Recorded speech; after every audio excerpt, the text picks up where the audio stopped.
All right, I know you guys saw the streamers getting to pit 110 on days 2, 3, and 4, but that's not our life anymore. We don't have 8 hours a day to grind Diablo and just destroy it in 1 week. So that's not our life anymore. Our end game is picking up the house, our Legos, dolls, action figures, whatever it is. And then at the end of the night, maybe, just maybe, we got a half hour, an hour, or maybe 2 hours, but then we're dipping into sleep a little bit. But maybe even, it's sometimes it's worth it. It's worth it. I'm definitely guilty of that. But we got like some time at the end of the night to game. So we're going to be talking about Lord of Hatred. And I took my time with it. I got to Endgame, Tier 12. So I think that we can talk about this now. And we're going to talk about the length of the game, the endgame activities, how long each of those take, and ultimately if the game is good and worth your precious time at the end of the night. So before we jump into that, I got to ask if you guys could subscribe to the channel. If you're into RPGs, ARPGs, it really, really means a lot to me. My channel is tiny, so every interaction you can give me helps me out tremendously, like way more than I can tell you. It kicks the video out to more and more people, and hopefully those people check it out as well. But every interaction, every like, sub, comment, heart, notification, whatever it is, shared in Discord, everything helps me out tremendously, and I can't thank you enough for it.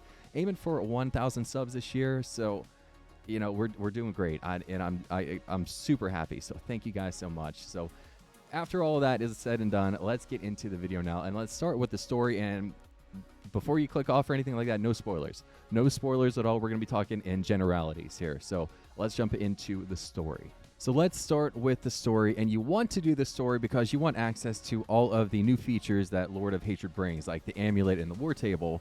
So you want to take your time and run through the story, and this is going to take you roughly about, let's say, 8 to 10 hours. Now, I was personally closer to the 10-hour mark, but I think you could probably get it done in 8 hours as well.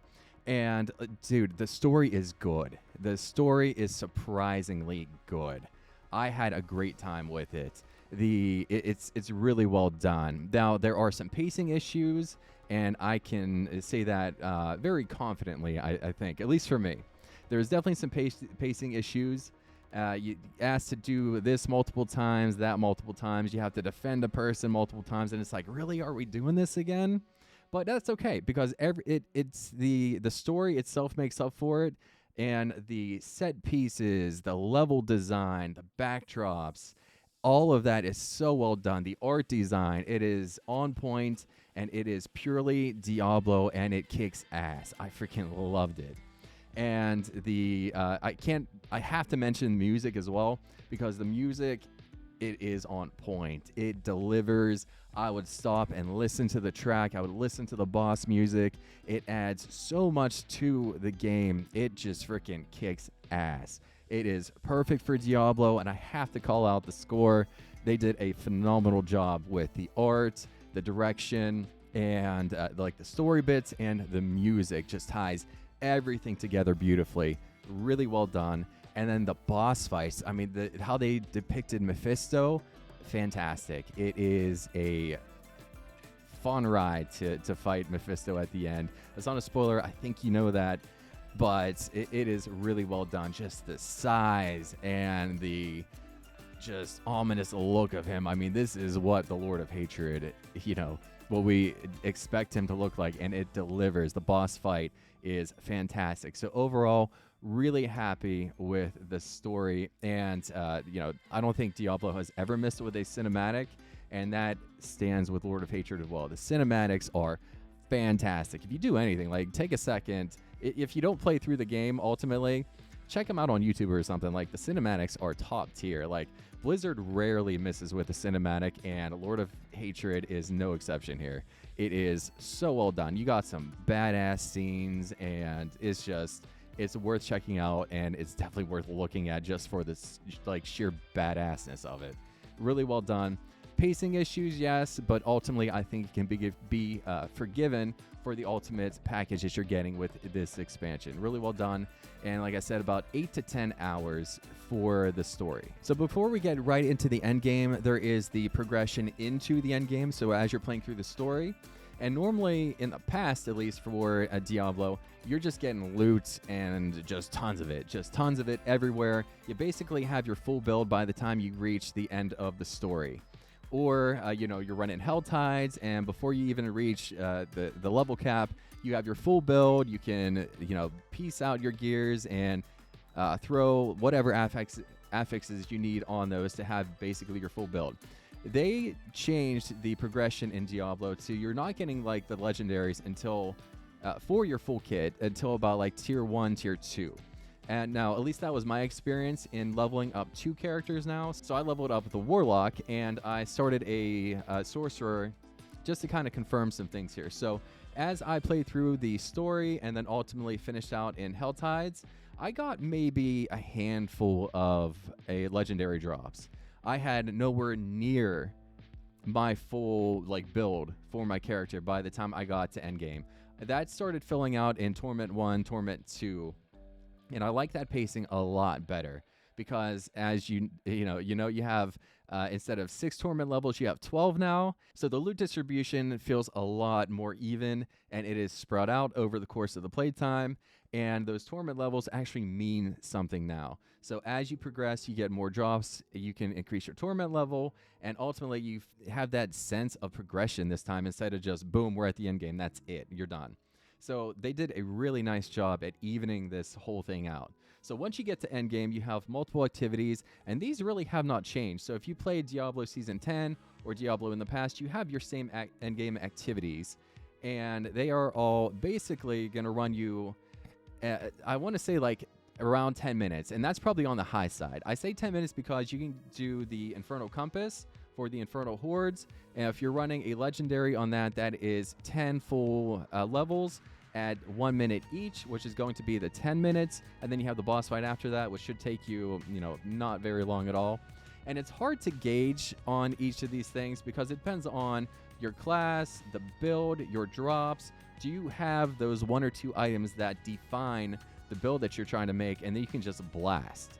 So it's hard to say, but I think 10 minutes, and then if you're pushing a higher Torment, you might be one higher than you should be running, so you're playing extra cautious. All of these things, play into the time that it's going to take. But I think 10 minutes is on the high end and is a safe estimate. And like I said, just know that it's on the high end of things. So about 10 minutes or less for any endgame activity. Now, like I said, they have not changed any endgame stuff. What they did add is the war table. So the war table is going to have you choose which endgame activity you do. You run about 5 of those, and then you get a nice reward at the end. So, you run your 5, and you're going to finish out a war table, let's say anywhere from 25 to 30 minutes. So if you only have a half hour, you can definitely complete a war table session. The war table does not reset either. So if you only have 10 minutes and you gotta bounce, then you get 1 or 2 activities done. You'll still have 3, 4, and 5 when you log back in. They just don't disappear. You don't lose your progress, anything like that. It will carry over into your next play session. So that is really nice. So if you only have a little bit of time, you can still progress. You can still get some drops, and you can still ultimately progress towards the completion of that war table. So, you have your different avenues to target farm things, and you have different ways for different drops, which is really, really nice. And ultimately, having that 10-minute completion time really, really respects your time and is nice because no matter what you're doing, you can jump in and jump out and still get a little bit of progression. And that means a lot. That means a lot to us. So the war table, like I said, it lets you pick your endgame activities, about 5 of them, depending on where you're at. And then you just go out, do those things. You get a nice reward at the end. So where the variation comes is the war table skill tree. So basically, you're just saying, I want to do these activities, and then each one of those activities has a skill tree, which changes that activity in a meaningful way. So if you want to focus on these types of drops or these types of runs, you can do that within the skill tree. And it's really cool. It adds a nice variety and a nice change of pace to what would be just the same activity over and over and over. And then you can ultimately try the different, pathways and that kind of stuff. And I was really excited because what's nice about D4 is that you actually can run an alt if you want to. And I say that as a PoE player as well, because in order to do an alt, you have to run through the story again, and I'm just not doing that. I don't have the time. I don't have the patience. I don't have the drive to do that, so I don't run any alts in Path of Exile at all. So in D4, you can, because of the length of the activities, which is really, really, really nice, and the length that it takes to get to Endgame as well. But the huge downside and the big disappointment is that your war plan skill trees do not transfer over to your alts, which is really weird. It doesn't make any sense. I think that is an obvious change for the next season, but your war plans do not transfer over to your alts. So if you run an alt, you have to do the war plan from scratch again, and that sucks. I was looking for, these unlocks that I picked and is going to add that variety into my next character, and it's not there.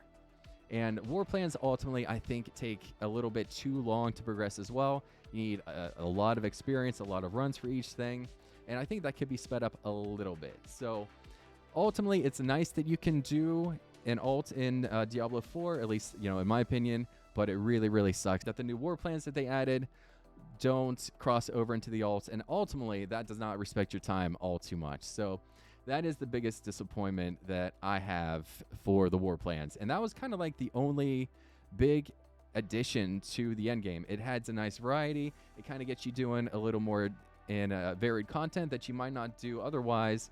But it not transferring over to the alt is a big oversight and a big letdown for me, at least. So ultimately, I think Diablo is in the best place it has ever been.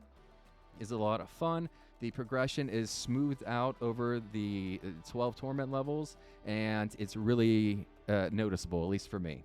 I appreciated that a lot more, that I wasn't full endgame build by the time I got to max level.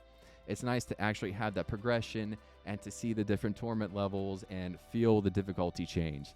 And it is a nice, smooth progression, at least for like the first 6, and then you can kind of, blast a little bit to get to T12, but still, you can be pretty fragile up in T12. So it is a nice progression system, and I applaud them for that. So D4, in my opinion, is in the best place it has ever been, and it is definitely worth your time. But I say that knowing that it took 2 full expansions, 2 full paid expansions, to get to where the game should have launched. The game absolutely should have launched in this state. And, maybe this gives me a little bit of hope that the D4 team has kind of found their place, their footing of what they want to do with Diablo in the future. And the new classes, the Paladin and the Warlock, they're phenomenal. I enjoy them a bunch. The Warlock can feel a little bit clunky until you get going. But ultimately, like, the visual style and the roles that they each one of those fill is fantastic. Great additions to D4. But ultimately, this is how the game should have launched. So I give that to you, because I feel like I need to. Because I think that needs to be said. This is how D4 should have launched, because this just feels right. This just feels like Diablo now. It's not a big letdown. It's not boring or anything like that. And I think you can have a lot of fun with it. I think each season you can easily get like 50 to 70, 80 hours out of Diablo 4. Just playing different classes, different builds, different archetypes, running the seasonal content. But it's definitely there. There's definitely a lot of fun to be had. I'm enjoying myself. I even rolled an alt, which is pretty surprising for me. But D4 is in the best place it has ever been. And I do recommend it because of how easily you can jump in and jump out and still get that progression with your character. With the drops, the different endgame activities, the loot that they're throwing at you, with the war plans, it is awesome. I'm having a great time. And I'm really happy to actually recommend Lord of Hatred. They did a really good job. Again, this is where it should have launched, but it's good to see them get here finally, and it gives me hope to see what they do in the future. So D4, respect your time, and I recommend it. All right, I appreciate it, guys, so very much. So what do you think of Diablo 4? Is it worth your time? Are you enjoying it? Are you going to check it out based off of what I just told you? and limited time. I know how precious it is, and I took my time to get to Endgame so I could really kind of see how long everything takes and how much how much fun I'm having, so that it wasn't just, oh, this is new and it's great and it's awesome, it's the best Diablo. I wanted that honeymoon period to kind of wear off a little bit to see if I still wanted to play, and I still do. Like I said, I'm rolling an alt. I'm still working on my Warlock as well, and I'm having a great time. It's where Diablo should have been at launch, and I'm glad it's finally there. Even though it took 2 expansions and 2 paid expansions, it's finally there. So I hope you enjoyed the video. You got something out of it. Again, every interaction you can give me helps me out tremendously. Please like, subscribe, comment, share. I appreciate every bit of it, and I love to hear from you. So if you want to leave me a comment, I'd love to hear from you. So thank you very much. So until the next video, live stream, whatever it is, please take care of yourself. Be kind to yourself, and whatever you do, please try to do it with kindness. It goes a long way, and it could just mean like the absolute difference for somebody that you interact with. It could really just make their entire day, because I know that's happened for me, and that's what I try to give back to just put it out there into the universe. So thank you guys so much, and take care of yourself. Be kind to each other, and I'll see you again soon. Appreciate it. Thanks.